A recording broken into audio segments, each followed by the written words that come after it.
Good evening. This is an elaboration on a theme that I found in a great video by the Pathless Path on energy work. It's to do with the topic of healing energy, and it presents a problem to the true seeker. A, does it work? And B, if it does, how does it work? The first is a legitimate question, though not with easy answers, and the second is a useful caution. The history of science shows us that very often entities like molecules or atoms have been suggested as physical or metaphysical explanations long before they were ever observed. 300 years ago, electric fields were undreamt of. 200 years ago, magnetic energy fields were undreamt of. 100 years ago, nuclear energy fields were undreamt of. And currently, physicists are awaiting the results from experiments in the Hadron Collider that could either verify or demolish string theory, a theory which has been elaborated by parts and is now an unbelievably sophisticated hypothesis as physicists try to account for awkward data. What is this mysterious energy or agency that so many mystical traditions refer to, especially New Age and Eastern traditions? Words like chi, prana, even the law of attraction. This sort of talk often delineates boundaries between the flaky woo-woo-woo types and the serious investigator. Can it just be rejected as New Age mumbo-jumbo?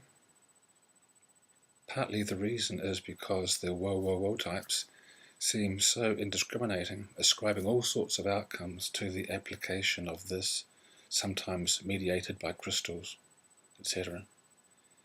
It makes many of us feel uneasy. Are we about to be assaulted with some fantasy and uncritical thinking? At the other pole of this particular standoff are those fierce skeptical materialists who seem to think that the only reality to be taken seriously is the physical, and that which science sanctifies for us. Things that don't submit to this analysis are often jettisoned as lies, hoaxes, or at best delusions, not worthy to be taken seriously. Our popular culture, and too often our expert culture, seems to gravitate to either one of these two poles, either ignoring the need for evidence and sign on to any number of beliefs that hold out a feel-good promise on the one hand, or denying mystery outright and forcing everything that happens into a reductive mechanistic path. Ironically, both are slaves to the same master, full captives of dualistic linear thinking. In many ways, they are more similar than different. They are simplistic linear thinkers, of whom, if some is good, then more must be better, and everything must be best. And reductionists who reduce complexity to a single principle, often ignoring details that don't fit. Certainly, science has shown how powerful this approach is, especially with the how and why type questions, but in their linear way of thinking, they deduce that because it is successful for some explanations, it will be fully successful when applied to everything. But it really fully fails when we turn to why-type questions, and those are the most intractable and compelling class of questions we humans ask. But how do we work in that space between mind and matter? It requires much more rigor, better thought plumbing in the thought processes to prevent thinking leaks. We always need to be on guard to uncover our unacknowledged assumptions. Logical thinking should warn us that the lack of watertight causative theory is not evidence that something isn't happening. An accusation made against evolution from time to time, for example. The absence of evidence is not evidence of absence. Another instance, our embodied or lived experience provides us with the language tools from which we build up our abstractions. George Lakoff has written quite extensively on this.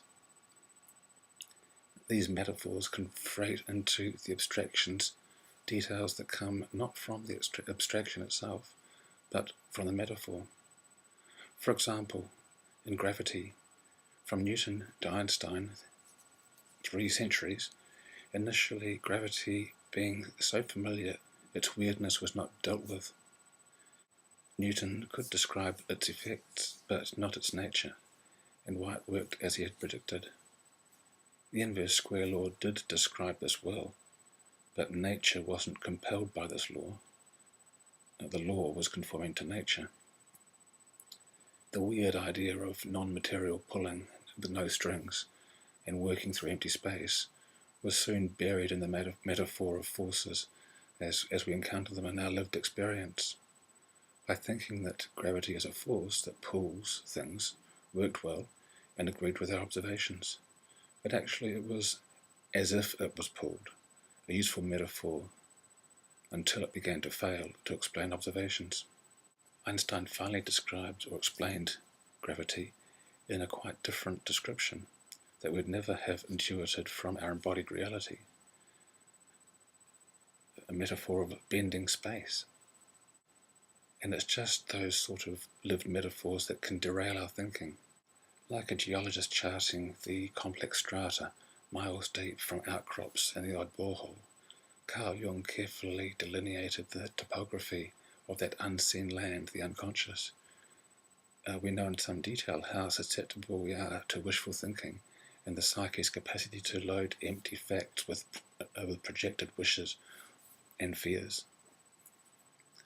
Think back to your last unrequited love affair, if you have any doubt. Half of religion involves trying to broker some deal with the deity, usually modelled on our parents. You can stop bad things happening or make them go away. Death, illness, poverty, inconvenience.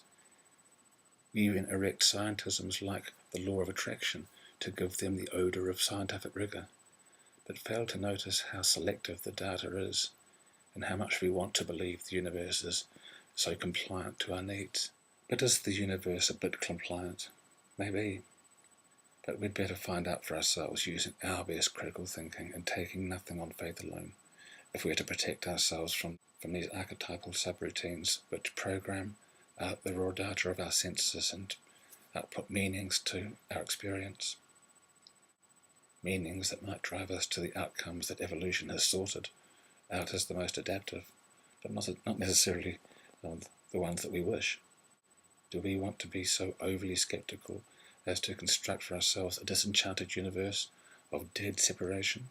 Unless, of course, that's what it is like. But I don't think so.